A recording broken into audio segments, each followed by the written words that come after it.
late summer of '49, recalled to active duty in the newly formed United States Air Force. I was assigned to an organization called Office of Special Investigations. The Air Force, as most of you know, was formed in 1947. OSI, as a central investigative agency for the Air Force, was formed, I think, in 1948. So everything was relatively new. Needless to say, starting in '47, UFOs were rather new. The Air Force Intelligence, or Air Technical Intelligence Center was at Wright-Patterson Air Force Base, and I had my office in a building adjacent to it. And our organization was the worldwide investigative agency for the Air Force for any unidentified flying objects.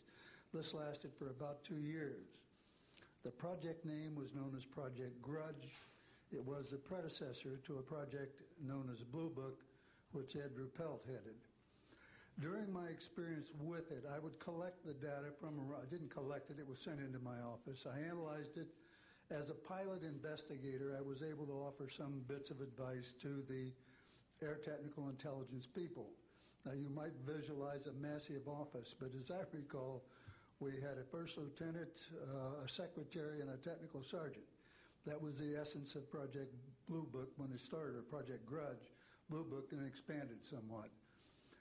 During the review as an analyst of these various documentary reports, if you will, or documents, I became clearly convinced that there was substance to what was being reported, in that we had ground visual, ground radar, airborne visual, and airborne radar confirmation of some of these sightings. The individuals who made the sightings were everything from airline pilots, military pilots, police officers, some of the people that your lives depend upon on a daily basis. These are very reputable and credible people. I hope that the testimony here from very credible people will convince you of that and will further Steve Greer's disclosure project, in that pressure needs to be brought to bring this to the attention not only of the Americans, but of people all over the planet. These vehicles have been seen and confirmed all over the planet. I am willing to sign a sworn statement or testify to my judgment and to what I have observed. Such things do exist. Please believe me. Please believe those who follow me. Thank you.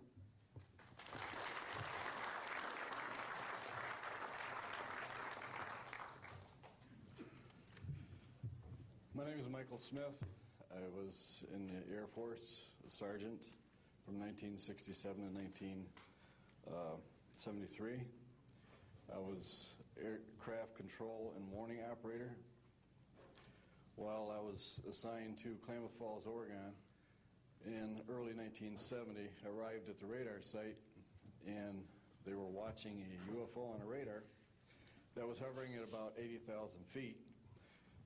It sat there for about 10 minutes and then slowly descended until it dropped off the radar. It was gone for about 5-10 minutes, and then instantly reappeared at 80,000 feet, stationary. The next sweep of the radar, it was 200 miles away, stationary. It hovered there for about 10 minutes and redid the whole cycle twice more. When I found out what you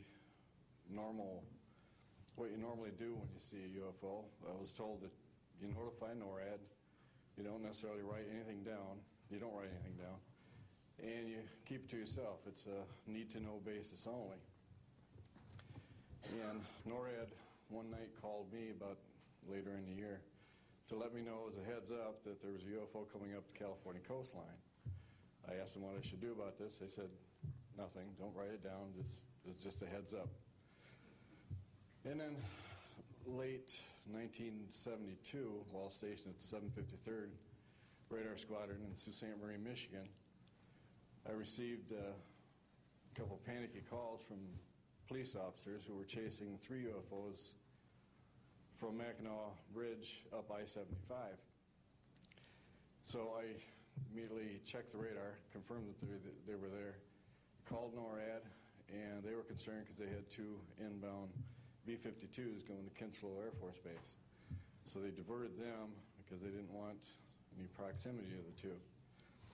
And that night I answered many calls from the police department, sheriff's department and stuff. And my standard response was that there was nothing on radar. And I will testify to this under oath to a congressional hearing.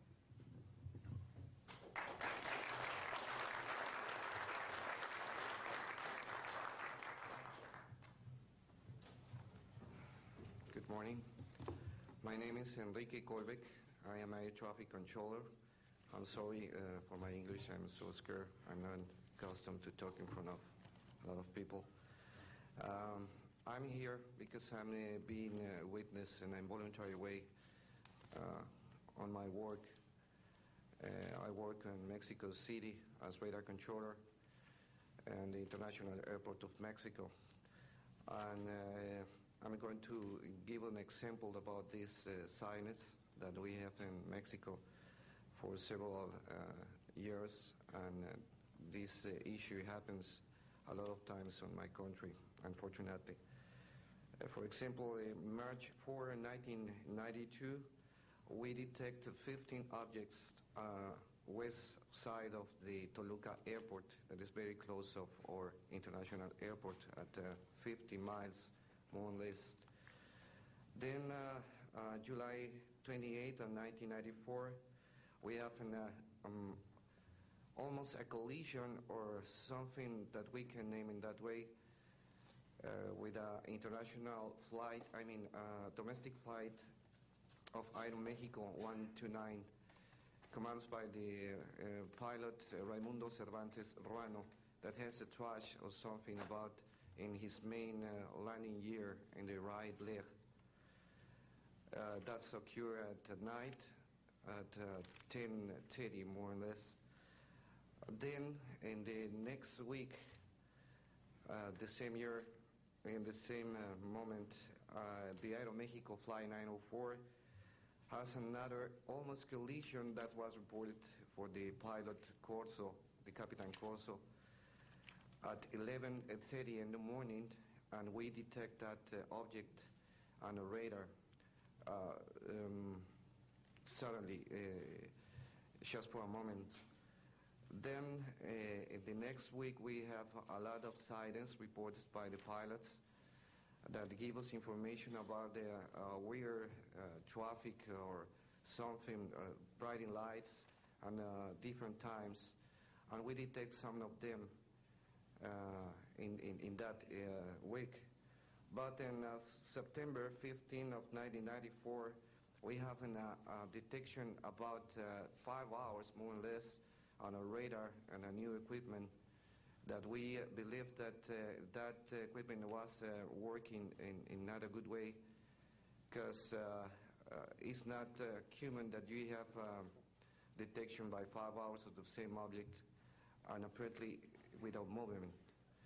Well, we concur with the technical persons of radar in our country that the radar system was working well, and was very exciting, and we surprised when the next day we received information about a periodist named Jaime Maussan that is studied these cases in Mexico, about that sighting from a lot of people in the Metepec city. There is another point located southeast of the Toluca airport, about a sighting of the big flying saucer, apparently 50 meters of diameter, than for a lot of people, and that let the trash or something in the ground. Well, next November 24 of 1994, we have on service officially our new radar system, and after that moment we have information very exactly about of these sightings at the same time with the pilots and detections. That's why I'm here, because we consider in my country that this is very dangerous. We have a lot of more cases, but I don't want to use more time in this. But it's very important that the people